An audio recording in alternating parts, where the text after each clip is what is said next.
everyone, Kimberly Wills here. Welcome to my beautiful view that I'd like to share with everyone. This fresh air made me think about doing a video on breathing. Where is a better place to do it than here? I'm in a rural part of New York. It's a beautiful day. The sun's going down across from me, so it's kind of coming in and out. The lighting might change, but there we go. So,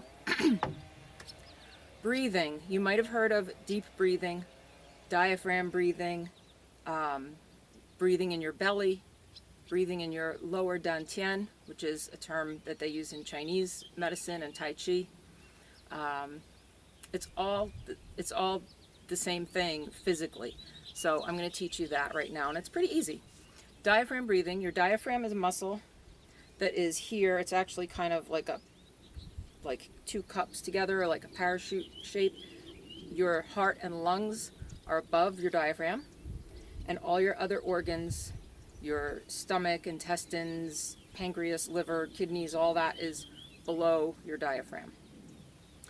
When we're in a relaxed state, if you're laying down, you're automatically doing diaphragm breathing. It's what your body naturally wants to do.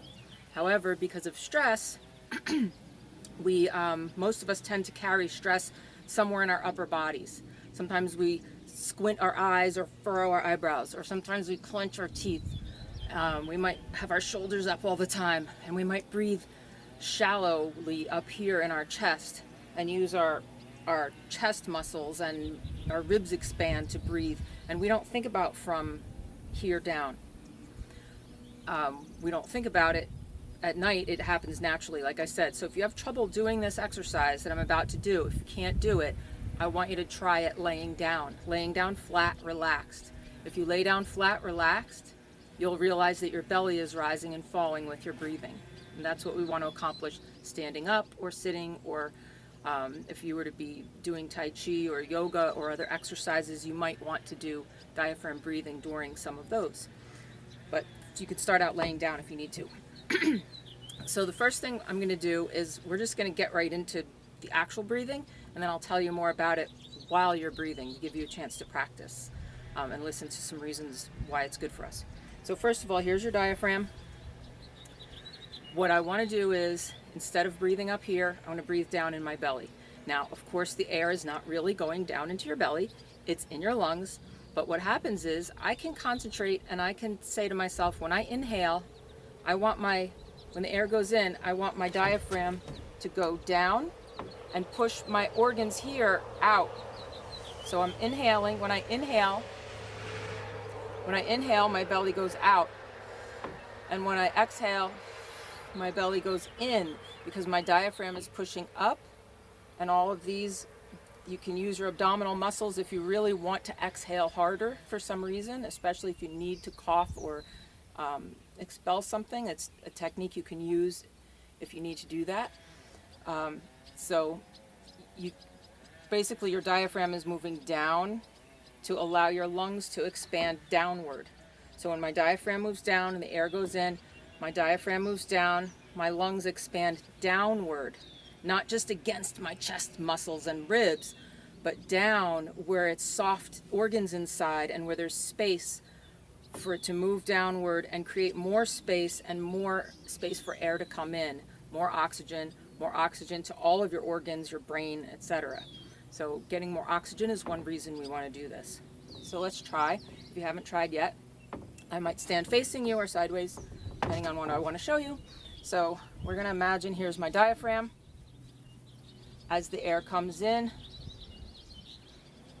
I feel, it's hard to feel your diaphragm, but move your muscles in such a way that your belly goes out.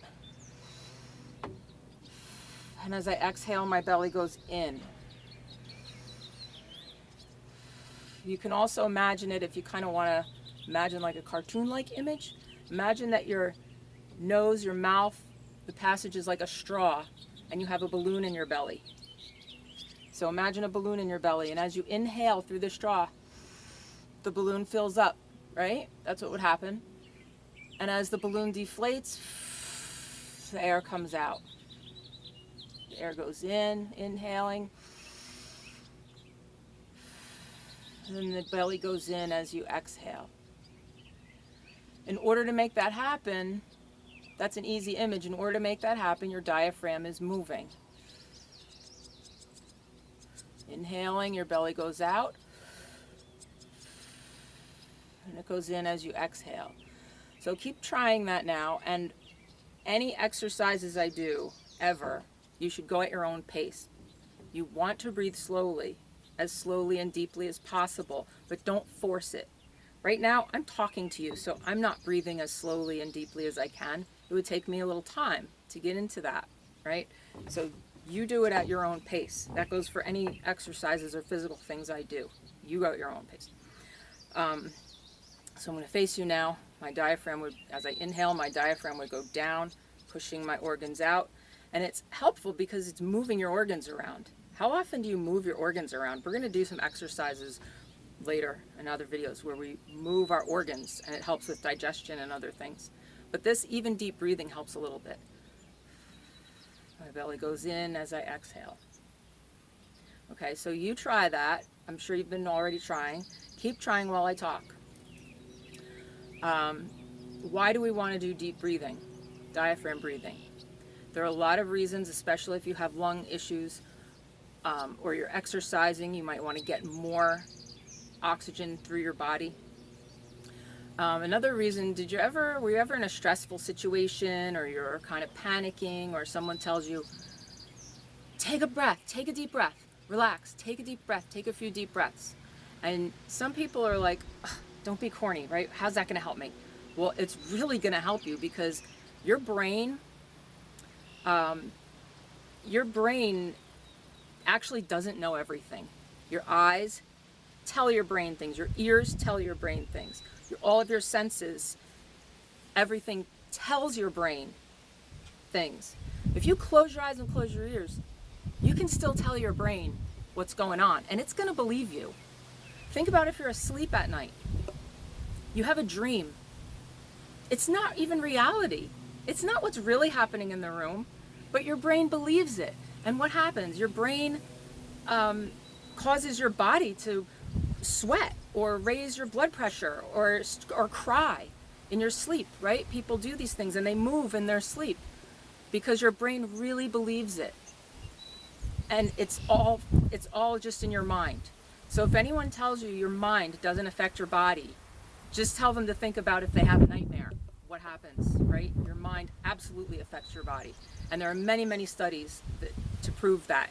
There are thousands of studies on meditation alone affecting your body, and among other things. So also, if you don't have fresh air, imagine it. Tell your brain you have fresh air, okay? Tell your brain, close your eyes and tell your brain that you're in this location right now or wherever you want to be, okay? Your brain will believe you. So when people tell you, getting back to why they say take a deep breath, your nervous system, you have your parasympathetic and your sympathetic nervous system. Your parasympathetic nerve system, when you're in a state of fight or flight, that's your sympathetic nerve system. When you're not in that state and you want to be relaxed, that's the state you want to be in most of the time. You only need to be in fight or flight if you're really in danger. But most of the time, all day, we're not in danger. We're really not.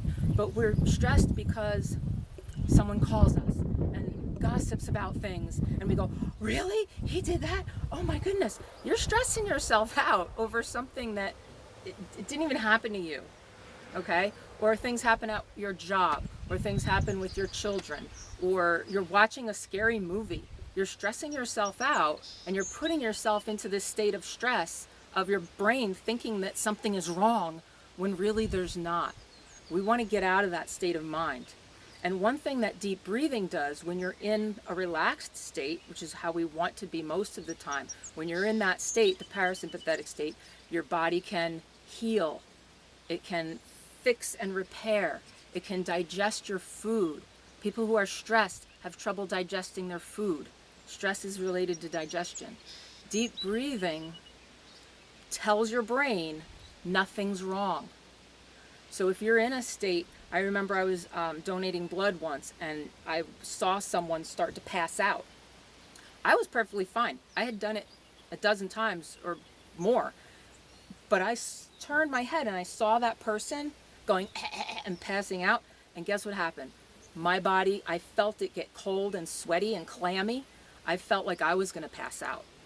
There was nothing wrong with me. I tried telling myself, there's nothing wrong. You're fine. You're fine. There's nothing wrong. But it didn't matter because my brain got a message and it stuck. And I asked my one of my professors, my anatomy and physiology professor, about that. I said, what happened? Why couldn't I tell my brain to stop, to relax and chill out? And he said, well, deep breathing would have helped with that. Deep breathing helps a panicky situation or a stressful situation because you're telling your brain it's okay, because deep breathing is what you do when you're relaxed. When you sleep, when you're in a relaxed state, you're breathing from your belly, like I said earlier. So if you're in any stress state at all, or even going about your normal day, 10 times a day, pause and do deep breathing for 3 breaths, 10 breaths, 5 minutes, 1 minute, 10 minutes, whatever you can, whatever you feel like. Pause 10 times a day and do deep breathing to tell your brain everything's fine. Everything's fine. The deep breathing physically sends a signal to your brain that says, okay, I'm not in danger. It's a cue. It's a physiological cue. The brain chemicals change. The muscles are doing something that tells the brain nothing's wrong. You're not in danger. You don't need to be stressed. Everything's fine. Then all your body chemicals change. You feel more relaxed. Your body is able to start healing, digesting, relaxing, doing the things that it needs to do to help you be as healthy as possible. So deep breathing, diaphragm breathing. I know I just showed you real quick and we didn't stand here and breathe together and over. I'm definitely making some other videos where we do some Qigong exercises where we will be breathing together for a longer period of time. This was more like just an explanation, but you can try it starting it on your own. So 10 times a day, that's your homework, okay? And if you're not in a beautiful place like this with fresh air, close your eyes and tell your brain that you are and that nothing is wrong. You can relax. Deep breathing like a balloon filling up, inhaling through the straw.